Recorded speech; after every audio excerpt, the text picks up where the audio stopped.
Hello everyone and welcome back to my channel. If you are new, my name is Wendy. This is Will's Mountain Homestead. And in today's video, I'm gonna talk to you for a little bit and show you some stuff that we have done to help us prepare for the unexpected. And, you know, we're not always guaranteed good outcomes for everything. You know, we have to prepare for the times when there are hurdles that we're going to have to overcome, whether that be loss of a job, your spouse, or your children become very ill for a while, or you have a natural disaster, you know, if there's a flood coming, if there's fire coming, earthquakes, you know, hurricanes, tornadoes, you name it. Are you prepared to have food on hand, vacate your home, and just leave and know that you have at least something to feed your family for a little bit? Today, I want to take you through how I organize 1 week's worth of food for my family of 3. Plus, I also have an indoor cat. And, you know, she is part of our family too. And I'm sure those of you that have pets feel the same way about your pets too. We have to include them in this. So let's get started into how we prepare for the unexpected. I first went out and purchased a 41 quart tote, and this one is thin enough that it will slide easily underneath my bed and it will be out of sight. So it's not going to take up any extra space in my house. When I put these together, I usually do it on the floor because they do get a little bit heavy. And to start, I have 7 containers of cat food for my cat. That way I know she is taken care of for at least 7 days. Now I went ahead and purchased gallon size storage bags. This isn't necessary, but it does help keep the meals that you're going to be creating more efficient to find, and all of your ingredients and the foods that you need to make a meal are going to be all packaged together. So we're going to make each meal in its own separate storage bag.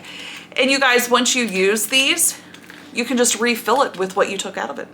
I start out by making a list of foods that I know my family eat and things that can be purchased through long-term storage foods that I can package together. So to first start off, let's do breakfast. I like to purchase foods that only require water to make, and purchasing oatmeal is a very good belly filler, and it will be enough for myself and my daughter because my husband does not eat breakfast. So I know if I have 10 in here, her and I will be okay throughout a 7-day stretch because I'm hit and miss with breakfast myself.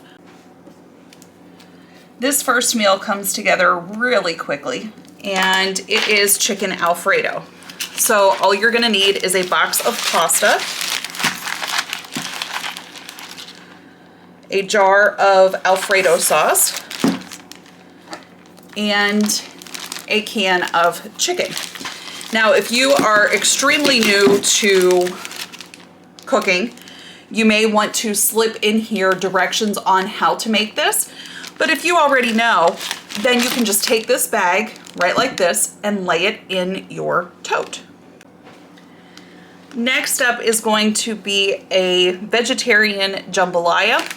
So we're just going to be taking one of these boxes of jambalaya mix, and it already has the seasonings in it. And to that, we're going to be adding corn, diced tomatoes, and then our protein will be black beans. So again, if you need a recipe card, go ahead and include that. But otherwise, just put everything in your bag like that. And there you have meal number 2. Next up is a ramen noodle dish, and I know this is going to say beef flavor on it, but we don't use the seasoning packets in this. Instead, I opt to use chicken bouillon with just the noodles. And since we are a family of 3, we're going to do 3 packs of ramen, 1 can of mixed vegetables, and then a can of chicken. This makes a very simple meal that will come together in the time it takes to boil the noodles, so probably less than 5 minutes. just to heat the chicken and stuff up after your noodles have been boiled. So again, we're just gonna put everything into our bag.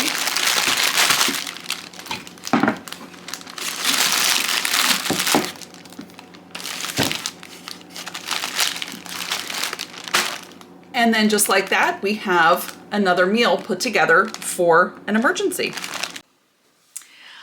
All right, guys, I don't want you to feel like you have to go out and purchase all of this food at one time, because if you don't have the money, don't go in debt to do this.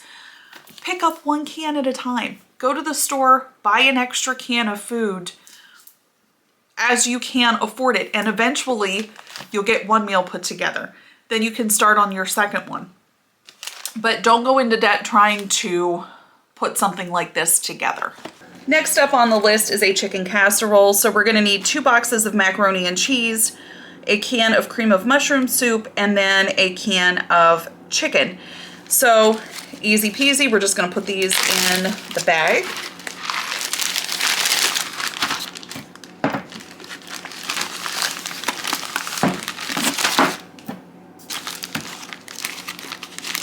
Like that. And you guys, there is another meal ready to just be cooked up. Next up is going to be a tuna noodle casserole, and we're going to be using bow tie pasta and 3 cans of tuna in water, which we will drain, a can of peas, and then a can of mushroom soup. So into the bag it goes. With this one, I'm just gonna lay the box of pasta in by itself and not put it in the bag because it is so large, but I have all the other ingredients in my bag. Next, we have taco soup, and we have 2 cans of red beans, 2 cans of diced tomatoes, a taco seasoning packet, ranch seasoning packet, and this is optional, a can of green chilies, just to spice it up a bit. Now this might seem very plain, but your beans will give you enough fiber to keep you full. Fiber and protein to keep you full. Our final meal is just gonna be chicken and gravy. So I have a can of chicken, 1 packet of gravy, some carrots, and then for us, we only usually eat 1 packet of the instant mashed potatoes, which is just made again with water. Same with the gravy, you only need water for that as well. But if your family is larger, you may need 2 cans of chicken, you may need 2 packets of mashed potatoes. Just judge it based off of the size of your family and how much you know that your family eats. And that is our final meal. All right, guys, so that covers your breakfast and dinner for a week. So for lunch options, you know, we're just keeping it very light because this is for emergency basis only. So I'm gonna throw in some soup, ravioli, and maybe like a clam chowder type of soup. And then also I want to make sure that I do have some fruit. So I'm gonna be putting in a couple cans of peaches. I just threw in a couple of the tuna kits with crackers. Here's one with chicken salad, as well as drink mixes too, because just drinking water alone can be probably, especially if you have little kids that are used to drinking different types of things, you know, having some flavored waters might be good. And also maybe things like snack packs as well, along with instant coffee if you're a coffee drinker, because there's nothing worse than not having caffeine and getting a splitting headache from it as well. So make sure you pack something in there, whether it be tea or coffee, if you are used to drinking that every morning. And a few final thoughts. If you're using this for, you know, say you're packing it to go and you're gonna put it in your car and vacate, make sure you have paper plates, silverware, something to cook all of this in. You know, cast iron Dutch oven is probably the way to go. And, you know, you're gonna need bowls too for the soup and stuff. So make sure you're prepared with your utensils and your plates and bowls and stuff as well. And you guys, that does it. So that gives us a complete week full of meals that we can use in case of an emergency. And If you have the funds to do it, it might not be a bad idea to make one of these up if you know a family that is in need, and that would at least give them sustenance for a week. So use it however you wish, but at least it gives you a good idea on how to prepare for unexpected events that may show up. So thank you guys so much for watching. Take care, God bless, and we will see you next time. Bye.